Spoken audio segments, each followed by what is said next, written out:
1871 pilihan, 21. Jika dia memiliki anak, dia pasti tidak akan suka berpikir sembarangan seperti ini, kan? Berpikir sampai di sini, Leng Xicheng perlahan mendekat, meletakkan tangannya di sandaran kursi, dan jari-jarinya perlahan bergerak perlahan dan perlahan menjangkau dirinya. Ujungnya menyentuh lengan Wei Ai, dan dia membungkuk, kepalanya di leher, dan suaranya lembut. Apakah kamu ingin menonton film? Film baru ini cukup bagus. Jika Anda suka, kapan saya akan pergi bersama Anda? Petik 2. Kepalanya bersandar di bahunya, dan beberapa rambut yang beterbangan terikat mengingatkan seperti landak, dan terasa gatal. Ketika dia berbicara, napasnya juga menyembur ke samping telinga. Panas, saat dia berbicara dan bernapas, bulu halus di telinga perlahan terbang. Ketika dua orang itu merasa sangat nyaman, kedekatan ini mungkin semacam kesenangan. Tapi sekarang, begitu dia mendekat, dia tanpa sadar kedinginan. Kemudian, dia merasa sangat tidak nyaman, dan jelas tidak ingin terus berhubungan dengannya. Pada saat itu, dia tidak ingin merasakan perasaannya terlalu keras, jadi dia bangkit dan berkata, "Aku pergi ke kamar mandi." Petik 2. Leng Xicheng juga merasakan perlawanan. Ia sedikit terkejut, bahkan menggantung di udara dan mempertahankan postur tadi. Setelah Gu Qingqing bangun dengan tergesa-gesa, ia mengerutkan kening dan melihat punggungnya.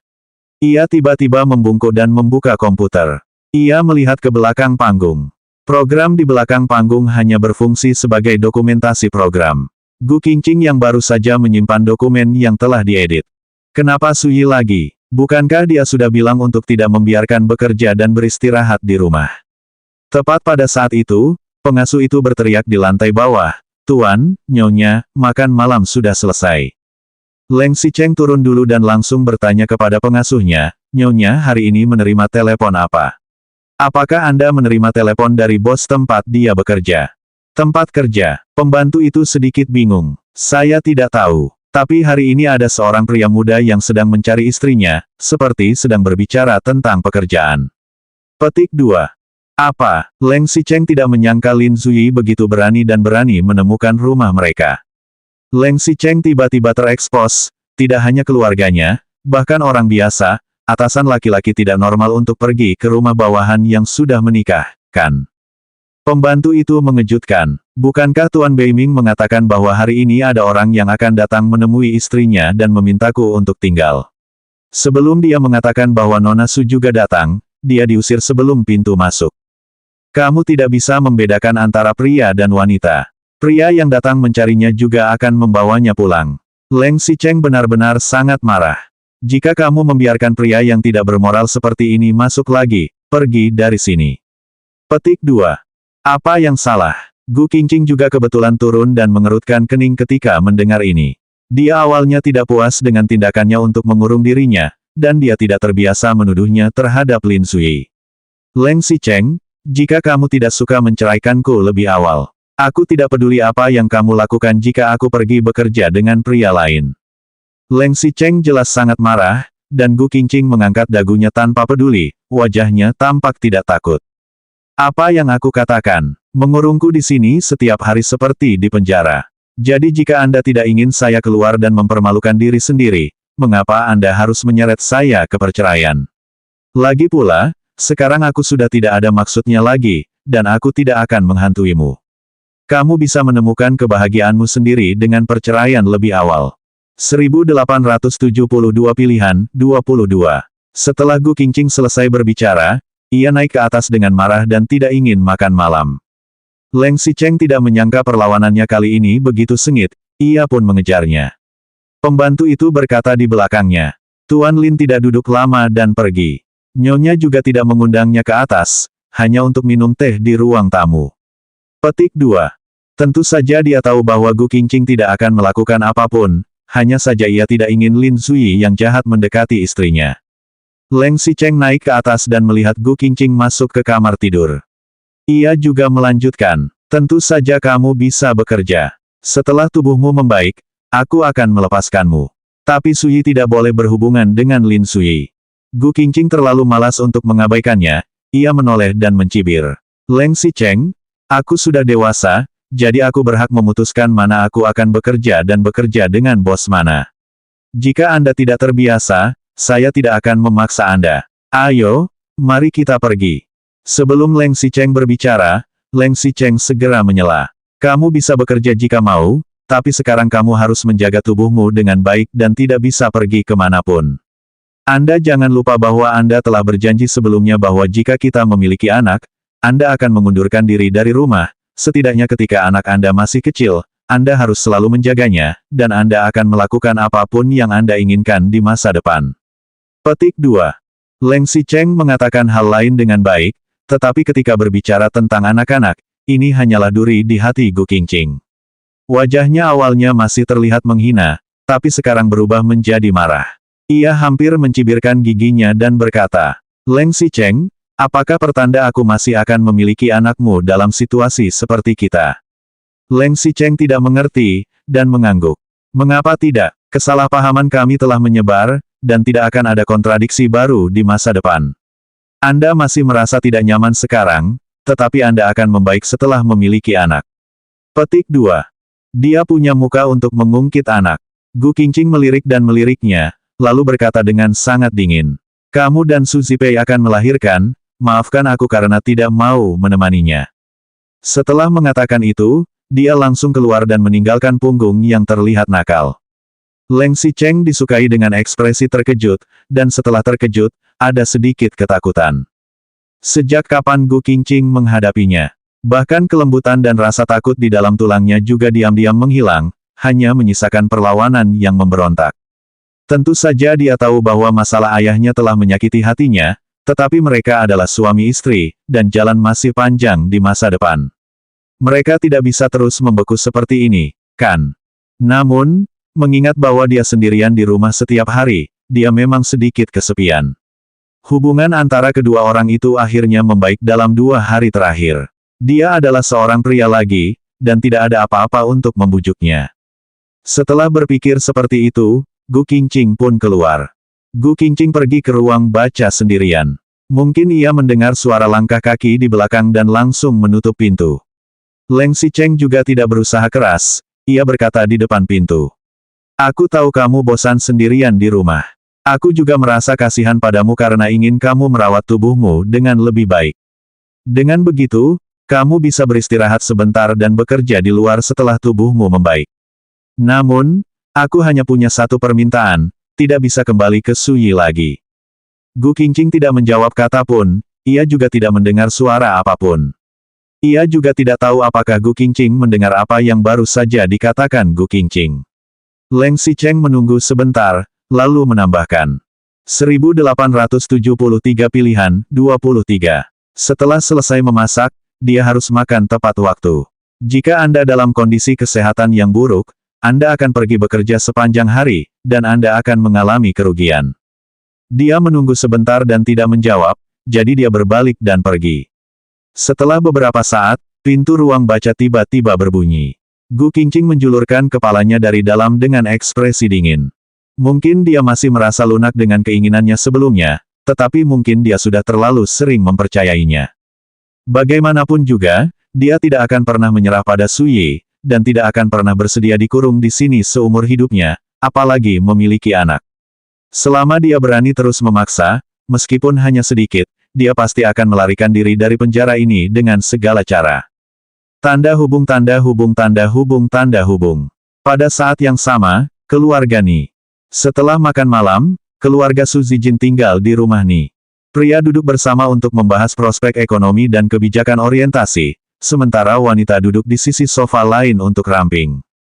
Cedera yang diderita Ni Zining dalam kecelakaan mobil sebelumnya pada dasarnya hampir sembuh, setelah satu putaran topik, mengambil kesempatan pengasuh untuk menuangkan teh, Su Zongsu berbicara lebih dulu, Zining sebelumnya terluka, wajar segala sesuatu yang berpikir dengan badannya, sekarang tubuhnya sudah pulih, coba lihat, apa kau mau memikirkan tentang kedua anakmu lagi?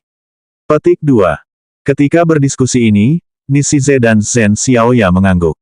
Petik 2 titik titik titik. Ya, tidak masalah sebelumnya. Kali ini, kita dan Zining bisa melarikan diri dari kematian, berkat perawatan Zijin. Kami juga sudah menganggap Sang Xia sebagai menantu kami. Saya pikir kami bisa memilih hari yang baik untuk membiarkan mereka berdua menikah lebih awal, yang bisa dianggap sebagai masalah besar bagi kami. Petik 2. Mendengar pernyataan mereka, Su Zongsu dan Li Hongrui saling memandang dan tersenyum. Meskipun Su Zijin sedikit malu, matanya terus menatap Ni Zining. Setelah melihat sedikit menyenangkan dan mengelak di matanya ketika mendengar lamaran ini, sudut bibirnya juga tersenyum mengejek, aku tahu dia belum melupakan cintanya pada Gu Qingqing. Kata-kata Lin Zuyi benar, meskipun mereka sudah menikah, Gu Qingqing akan tetap ada di hatinya di masa depan. Ia harus menemukan cara untuk membuat Gu Qingqing dan Gu Qingqing berpisah dan tidak akan pernah bisa bersama lagi. Tentu saja, pada saat ini, dia menunjukkan rasa malunya dengan tepat dan tersenyum. Ini, apakah akan terlalu cepat? Cepat, kalian sudah bertunangan selama beberapa bulan. Jika bukan karena Zining, sekarang kamu sudah menikah dengan keluargaku. Zhen Xiaoya juga tertawa. Dia jelas melihat keraguan di mata putra dan segera berkata, kamu dan Zining sudah saling kenal sejak lama. Jika Anda takut saya akan menindas Zining kami dan menindas Anda, jika Anda kembali dari jalan pegunungan ini, Anda akan memiliki orang tua Anda di sini dalam waktu kurang dari 5 menit. Kami juga akan mendukungmu. Petik 2. Su Zijin mengangguk dengan malu-malu. Dia harus melihat apa yang dimaksud Zining. Petik 2. Seluruh keluarga memandang Ni Zining. Ia menenangkan kenyamanan dan penghindaran, dengan ekspresi datar. Semuanya diatur oleh ayah dan ibu. Petik 2. Oke, dengan persetujuannya, sepertinya semuanya berjalan dengan lancar. Zhen Xiaoya bahkan segera berkata, aku akan pergi mencari seorang guru dan mempersilakanmu masuk. 1874 pilihan, 24. Ni Shize juga mengangguk. Kali ini, kita harus berhati-hati. Keluarga juga, jangan khawatir, kita tidak akan merasa sedih, kita pasti akan membiarkan Zining memperlakukannya dengan baik. Petik 2. Setelah mengatakan ini, dia sengaja menoleh untuk melihat putranya. Meski ada senyum di wajahnya, tetapi ada cahaya tajam di antara alisnya. Jelas, ini bukan janji sederhana, tetapi lebih seperti ancaman. Ni Zining ada di samping, tidak banyak bicara, dia hanya menundukkan kepalanya, sepertinya dia setuju, dan sepertinya dia melarikan diri. Namun, setelah mendengarkan jaminan orang tua mereka, hati keluarga Su masih sedikit lebih stabil. Li Hongrui menyentuh bahu putrinya dengan lembut dengan sikunya. Su Zijin menundukkan kepalanya. Meskipun dia menundukkan kepalanya, dia masih bisa melihat awan merah di wajahnya, yang membara sampai ke akar belakang telinganya. Dia memandang ibunya dengan malu. Petik 2. Li Hongrui hanya tersenyum. Apa yang aku katakan? Apa yang ingin kau katakan?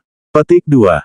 Su Zijin tiba-tiba berdiri dan berkata, sepertinya ruangan ini agak pengap. Aku akan keluar mencari udara segar. Petik 2. Sebelum dia pergi, matanya melirik Ni Zining. Dia tidak keberatan, tetapi wajahnya tidak terlihat sangat bahagia. Rasa malu di mata Su Zijin sedikit redup. Baru saja dia berbalik, orang dewasa di belakang masih menggodanya. Lihat, Wei Yai masih malu. Petik 2. Semakin mereka mengatakan, Su Zijin berlari lebih cepat dan melarikan diri ke taman belakang. Li Hongrui terlihat seperti seorang ibu yang baik. Sang Xia juga mengikutinya keluar. Di dalam ruangan itu kembali terdengar suara tawa dan pembicaraan. Ni Zining duduk di sebelahnya, dan sinar matahari masuk melalui jendela kaca. Dia melihat lingkaran cahaya yang diproyeksikan oleh sinar matahari musim dingin, dan pikirannya sedikit kosong. Dia sepertinya tidak tahu di mana, dari mana, dan kemana dia pergi. Dia juga tidak tahu bagaimana merencanakan hidup, bagaimana bekerja, dan bagaimana pergi ke setiap hari. Satu-satunya hal yang dia tahu adalah, sejak dia masih remaja atau lebih muda, menantu perempuannya di mata orang tuanya adalah Su Zijin, kecuali jika ada putri keluarga yang lebih baik dan lebih sesuai dengan keinginan mereka. Gu Qingqing hanyalah mimpi yang indah dalam usahanya. Mungkin lebih tepat bagi orang tuanya untuk menjadi mimpi buruk. Begitu dia terbangun, dia harus kembali ke jalurnya. Zining, apa pendapatmu tentang masalah ini? Zining, di telinga Wei, ayah memanggil beberapa kata, dan Ni Zining baru bereaksi. Dia perlahan menoleh dan melirik orang tuanya, matanya sedikit bingung. Setelah menyadari ketidaksenangan ayahnya yang jelas, dia menguap. Mungkin dia tidak tidur siang hari ini, sedikit mengantuk, jadi aku akan mencuci wajahku. Petik 2. Saat ini, wajah Su Zongsu sedikit tenggelam, tetapi dia tidak banyak bicara dan melihatnya bangkit dan pergi ke kamar mandi. Air dingin tumpah di wajahnya. Dia melihat dirinya di cermin dan tersenyum pahit. Dia sudah tahu bahwa semua ini sudah ditakdirkan. Apalagi yang tidak bisa diterima. Setidaknya Su Zijin sangat mencintainya. Menikahi seseorang yang mencintaiku lebih baik daripada mengejar mimpi yang tidak mungkin terwujud. Setelah memikirkannya, dia bangkit dan berjalan kembali. Ketika melewati koridor, tiba-tiba dia mendengar suara dua wanita yang sedang berdiskusi dengan lembut di bawah dinding. Yang satu adalah Li Hongrui, dan yang lainnya adalah tunangannya Susi. Dia juga bukan orang yang suka menguping. Ketika dia hendak pergi, tiba-tiba dia mendengar sebuah kalimat yang langsung menghentikan langkahnya. 1875 pilihan, 25. Itu adalah ucapan Su Zijin di luar, dan suaranya sengaja dikecilkan. Jika tidak mendengarkan dengan cermat, tidak akan terdengar sama sekali. Bu, lindungi, jika kakak pergi ke luar negeri seperti yang kakak Si Cheng katakan, dia akan menyingkirkan Gu Qingqing dan menikahinya setelah pusat perhatian lewat. Bagaimana jika kakak Wan Si menolak sumpahnya dan tidak menikahinya? Li Hongrui juga menjawab, ini tidak bagus, tapi dia dan Leng Si Cheng bersedia, apa yang bisa kita lakukan? Jika bisa memisahkan mereka, paman dan bibimu sudah bekerja keras sejak lama. Apakah keluarga kita masih perlu memikirkan mereka? Dengan kondisi kakakmu, tidak baik mencari pria seperti apa, dan berapa banyak yang mengejarnya. Tapi dia terus memikirkan Leng Si Cheng sampai sekarang, dan juga merupakan kesalahan keluarga kami terhadap keluarga Leng. Su Zijin juga menggelengkan kepalanya. Jelas-jelas Kak Si Cheng juga menyukai kakaknya. Rumah ini hanyalah dekorasi pernikahan. Apalagi jika dia membunuh ayah Gu Qingqing saat itu, dan ingin membayar utangnya, tidak perlu menikahinya, bukan? Selain itu, bahkan jika dia membayar hutangnya dan menikah selama 3 tahun, bukankah Gu Qingqing mengambil banyak saham? Itu sudah cukup baginya untuk hidup 10 tahun. Apa yang kamu lakukan? Petik 2. Buah sawo tidak cukup untuk ditelan, dan tidak terlalu penting. Li Yuyu diserap. Jangan khawatir, keluarga kami bukanlah keluarga yang tidak ada nama dan bagiannya. Jika Leng Si Cheng masih berani menipu kakakmu, pamanmu tidak akan melepaskannya. Tenanglah, dia mengatakan bahwa paling lama 3 bulan, dia akan menceraikan Gu Qingqing. Sekarang dia ingin menjaga nama baik adiknya. Setelah itu, suara kedua orang itu semakin rendah, dan akhirnya hampir tidak terdengar. Ni Zining yang berada di satu sisi mendengarkan suara terkejut. Meskipun dia tidak tahu pertengkaran baru-baru ini antara Gu Qingqing dan Leng Si Cheng, dia samar-samar tahu bahwa kedua orang ini tampaknya sangat canggung, dan penyebabnya adalah keluarga Su. Mendengar Su Zipei pergi ke luar negeri, mungkin dia tidak akan kembali dalam jangka pendek. Dia masih sedikit bersyukur, mungkin begitu Su Zipei pergi, semuanya dengan Gu Qingqing akan mereda. Siapa yang tahu mereka masih punya rencana seperti ini? Dia menggantung dirinya selama 3 bulan, dan kemudian menceraikannya setelah 3 bulan tenang, tidak ada yang bisa mengatakan bahwa dia bukan miliknya. Leng Si Cheng memiliki perhitungan yang bagus, Su Zipei rela berkorban demi cinta. Ini juga bisa dilakukan tanpa etika. Bagaimana dengan Gu Qingqing? Apakah dia telah disembunyikan dari Drum dan masih menunggu dirinya dan Leng Si Cheng untuk membangun kembali? Mungkin dalam waktu 3 bulan, diam-diam Leng Si Cheng akan memindahkan properti dan sejenisnya, sehingga ia tidak bisa mendapatkan bagian yang seharusnya. Jika Leng Si Cheng adalah pelakunya, maka keluarga Su adalah kaki tangan. Tentu saja, pernikahan tanpa cinta tidak akan bertahan lama, tapi jangan gunakan sikap menipu ini. Ni Zining berpikir sejenak, kemudian ia kembali ke ruang tamu dengan ringan. Tanpa menyadarinya, ketika ia pergi, Su Zijin sengaja turun untuk melihat punggung kepergiannya. Tanda hubung tanda hubung tanda hubung tanda hubung. Kedua keluarga sedang membahas pernikahan. Kondisi fisik Ni Zining juga harus pulih. Keluarga Ni memutuskan untuk pergi ke rumah sakit lagi besok untuk pemeriksaan ulang. Su Zijin awalnya setuju untuk menemaninya dengan baik. Ketika dia akan tidur, Ni Zining menerima telepon. Su Zijin yang menelepon, "Zining, maaf. Kakakku juga harus pergi ke rumah sakit untuk menemui dokter. Kakinya tidak nyaman, jadi aku harus membantu." Petik 2. Ni Zining tidak keberatan, dia hanya bertanya, bukankah dia masih dirawat di rumah sakit pinggiran kota? 1876 pilihan, 26. Su Zijin menjawab dengan sopan. Rumah sakit kecil di pinggiran kota itu tidak bagus. Kami akan memindahkannya ke bagian ortopedi di rumah sakit bagian atas pagi-pagi sekali. Petik 2. Nizining mengangguk, sedikit lebih banyak perhitungan di jantungnya, dan keesokan harinya dia pergi ke ortopedi sendirian. Dari jam 6.30 pagi sampai jam 9.30 pagi, akhirnya dia menunggu Su Zipei. Namun, tidak hanya Su Zipei dan keluarga Su, ada juga seorang pria yang tidak terduga muncul, yaitu Leng Xicheng. Leng Xicheng dan Su Zipei mengenakan pakaian biasa dan masker. Mereka berbaur dengan sekelompok pengawal dan asisten, tetapi mereka tidak ingin dikenal. Dan sebelum Leng Xiaoxia datang kemari, dia masih pergi VIP lorong. Jika Lim Chou-yi tidak VIP, pengguna benar-benar tidak tahu bahwa mereka juga datang. Dan mereka tidak pergi ke klinik biasa, tetapi pergi ke VIP setelah menunggu di ruang istirahat. Seorang dokter tua berjas putih berjalan masuk dan menutup pintu. Nizining juga merasa malu karena menerapkan terlalu ketat. Setelah menunggu sebentar di samping, pintu ruang istirahat terbuka dan dua dokter muda keluar. Salah satu dari mereka berbisik, aneh, Profesor Chao, seorang ahli ortopedi hari ini, seharusnya tidak pergi ke dokter. Mengapa dia benar-benar datang? Dokter lain berkata, kamu juga tidak melihat siapa orang yang mengundangnya. Leng Xicheng adalah cucu kepala rumah sakit kita. Siapa yang berani tidak datang? Pria itu tersenyum. Tapi orang yang membahas dokter bukanlah dia. Itu Su Zipei. Bukankah dia tidak memiliki hubungan dengan Su Zipei? Petik 2. Kamu terlalu peduli padanya. Tapi jika ada artis cantik yang menyukaiku, aku pasti juga mau. Keduanya berjalan ke kamar mandi sambil bercanda dan menutup pintu. Nizining telah bersembunyi di sudut, setelah mendengarnya, dia tidak tahu bagaimana rasanya. Jika kemarin hanya mendengarkan Su Zijin dan putrinya, mungkin juga salah mendengarnya, maka hari ini sudah pasti benar. Kalau tidak melihat dengan mata kepala sendiri, dia benar-benar tidak percaya, Leng Xicheng benar-benar bersama Su Zipei. Baru saja dia akan naik dan melihat lebih dekat, ada orang yang keluar lagi. Kali ini Su Zijin, dan sebelum dia melangkah maju, ponselnya tiba-tiba berdering. Nizining segera mengangkat ponselnya, takut dia mendengarnya, dan dengan sengaja menyampaikan suara. Halo, petik 2. Su Zijin tahu bahwa dia pasti ada di sekitar sini, tapi dia sengaja berpura-pura tidak tahu.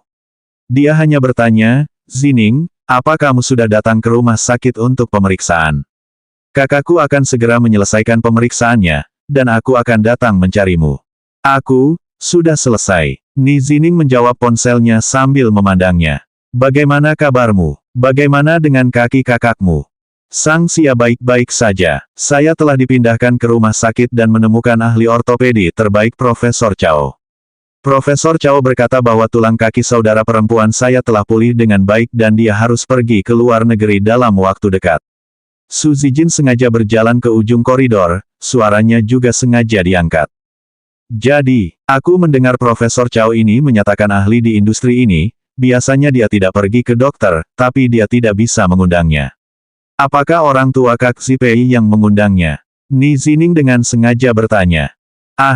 Ya, Su Zijin menjawab dengan asal. Nizining mencibir. Apakah hanya keluarga Su yang datang?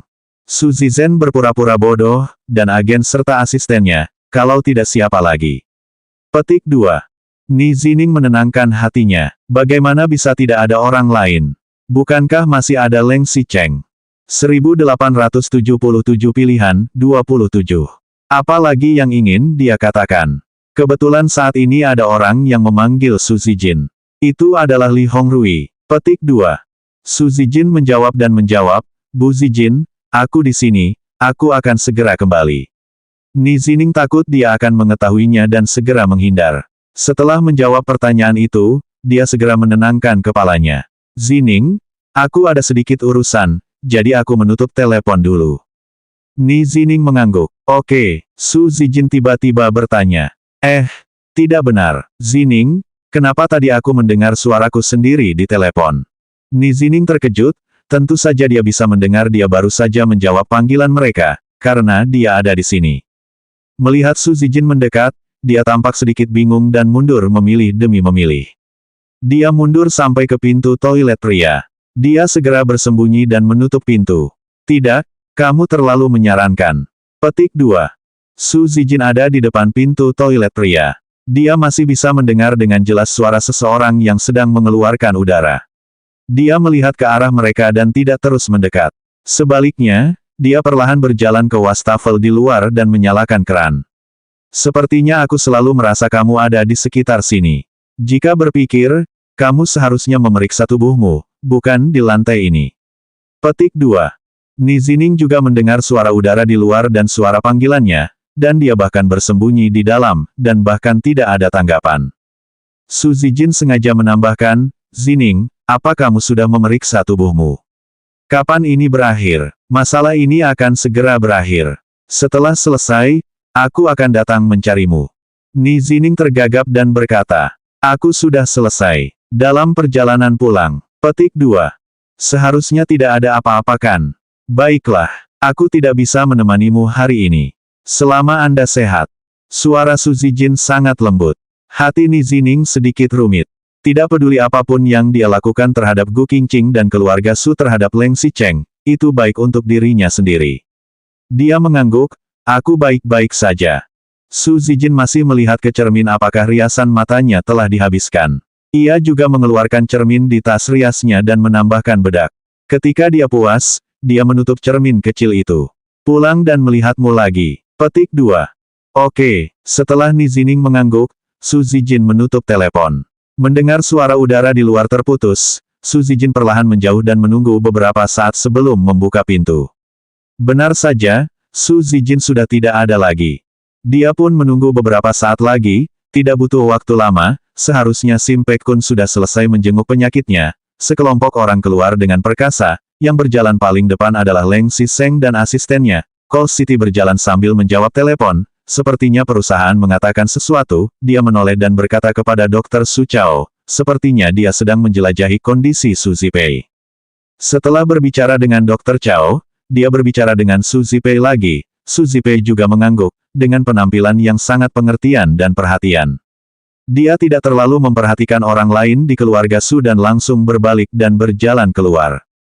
Namun juga, perhatian dan perhatian Leng Xicheng terhadap Su Zipei bisa dilihat bahkan dari kejauhan. Setelah semua orang pergi, dia keluar dari sudut dan sendirian di koridor yang kosong. Mendengar hal seperti itu, tidak seperti ketika Gu Qingqing mengalami kesulitan di masa lalu, ia akan menelepon untuk memberitahu. Hari ini, dia melihat ini dengan mata kepala sendiri dan membenarkan percakapan kemarin. Selain sedikit terkejut, ia lebih tidak tahu bagaimana harus berbicara. 1878 pilihan, 28. Apa yang harus aku katakan pada Gu Qingqing? Dia telah mengingatkan Gu Qingqing tentang keburukan keluarga Su berkali-kali sebelumnya. Leng Xiqiang tidak dapat ditebak, mungkin dia sudah tahu, mungkin sama sekali tidak mau mempercayainya, atau tabu, singkatnya, setiap pengingatnya, sebaliknya, ini bukan orang di dalam dan di luar, meskipun dia masih berharap dia baik-baik saja. Tapi kenapa dia tidak mendengarkan? Dia juga tidak akan berterima kasih padanya. Sebaliknya, dia merasa bahwa dia menghalangi dan menghancurkan hubungan suami istri mereka. Terakhir kali ketika mereka bertemu, dia mengatakan bahwa ini adalah pertemuan terakhir, dan dia tidak ingin mengganggu kehidupannya. Selain itu, bahkan jika dia memberitahu Gu Qingqing dan mengingatkannya, apa yang bisa dia lakukan? Bisakah Collins tidak bercerai? Bisakah masalah antara dia dan Su Zipei terputus? Dia tidak bisa melakukan apapun, dia hanya menyindir dengan polos. Sama seperti dia tidak pernah bisa melakukan apa-apa dalam menghadapi pernikahannya, dia hanya bisa mengeluh di satu sisi, tidak bisa berubah, dan tidak bisa melakukan apa-apa. Nizining menenangkan kekecewaannya. Tombol dial ponsel awalnya telah dialihkan ke nama Gu Qingqing, terangkat beberapa kali, dan akhirnya kembali diam-diam. Dia tidak mengejar keluarga Su dan bertanya, dia juga tidak pergi ke sana untuk pemeriksaan. Dia turun dari lantai atas. Matahari bersinar cerah di luar, otaknya pusing, dan matanya terasa sakit. Ketika dia keluar, telepon dari ibunya juga datang, sudah kembali. Bagaimana keadaannya? Nizining tidak berbicara pada awalnya, dan hanya mengangguk pada saat yang lama. Saya, tidak apa-apa. Petik 2. Suaramu salah, apa kamu benar-benar baik-baik saja? Zhen Xiaoya juga sedikit bingung, dan Ni Zining menenangkan kepalanya lagi. Tidak apa-apa. Petik 2. Ni Zining tidak ingin ikut campur, tapi bukan berarti orang lain tidak ingin ikut campur. Setidaknya, Leng Xicheng yang berada di dalam mobil melaju sepanjang 100 meter. Ia duduk di kursi belakang dengan mata tertutup. Sekretaris Cheng yang ada di depan menoleh. Tuan Leng, mobil itu masih mengikuti. Petik 2. Leng Xicheng selalu menutup matanya dengan nyaman, dan ada musik lembut di dalam mobil. Setelah beberapa saat, ia baru berkata, Sang Xia terus mengikuti dan mencari tahu siapa yang sedang menatap. Sekretaris Cheng mengangguk. Mobil ini telah mengikuti kami selama beberapa hari. Saya mengikutinya di resor-resor, dan ada terlalu banyak mobil untuk wawancara, jadi saya tidak akan memperdulikannya di masa depan. Petik 2. Leng Xicheng tidak berbicara pada waktu yang lama, dan tenggorokannya mengerang setelah waktu yang lama, artinya ia tahu. Sekretaris Cheng juga bertanya, ada masalah dengan Profesor Chao. Apakah Anda ingin berbicara dengan Jenderal Feng? Leng Xicheng menenangkannya, tidak perlu merepotkan nenek untuk masalah sepele ini. Petik 2. Dari kecil hingga dewasa, dia telah memperlakukan terlalu banyak orang, membenci dan mencintai, dan acuh tak acuh terhadap orang lain dan hal-hal. Selain keluarga dan Gu Qingqing, sepertinya tidak ada yang benar-benar bisa mendekati jantungnya. Sama seperti Su Zipei, dia tahu dia menyukainya, meskipun keluarga Su bertahan, dia tidak bertahan, tapi kenapa? Dia juga tidak menyukai, bahkan jika dia melakukan segalanya, dia juga tidak menyukai. Kali ini dia membantu mencari Dr. Chao di bidang ortopedi, salah satunya karena dia telah banyak membantu dia baru-baru ini, anggap saja sebagai balas budi, selain itu karena Su Zipei berkata, dia berharap bisa keluar negeri secepatnya, tetapi hanya 7 hari setelah kaki terluka di gips, dia ingin cepat pulih, baru datang ke rumah sakit afiliasi untuk mencari dokter terbaik, jika semuanya berjalan lancar, dia pergi ke luar negeri dalam waktu kurang dari seminggu. Karena dia ingin pergi ke luar negeri lebih awal, dia segera setuju untuk membantu menemukan dokter terbaik. 1879 pilihan, 29. Gu Qingqing sepertinya merasa sedikit kesal karena Su Zipei. Dia tidak tahu bahwa Gu Qingqing salah paham dengan Su Zipei. Dia mengira Gu Qingqing marah karena ketika Su Zipei mematahkan kakinya hari itu, Gu Qingqing manja memintanya dan bertanya kembali, tetapi dia tidak setuju. Dia juga berpikir bahwa sebagai seorang suami, dia menganggap pekerjaan pertama setiap hari. Tidak heran dia akan marah ketika dia tidak menghabiskan banyak waktu bersama Su Zipei. Sekarang ada cara untuk membuat Su Zipei pergi dari sini selamanya, tentu saja dia setuju. Lagi pula, sekarang dia tidak ada urusan lain. Setelah beberapa pekerjaan selesai, dia fokus pulang untuk menemaninya. Dia tidak ingin menikah atau dikurung di rumah,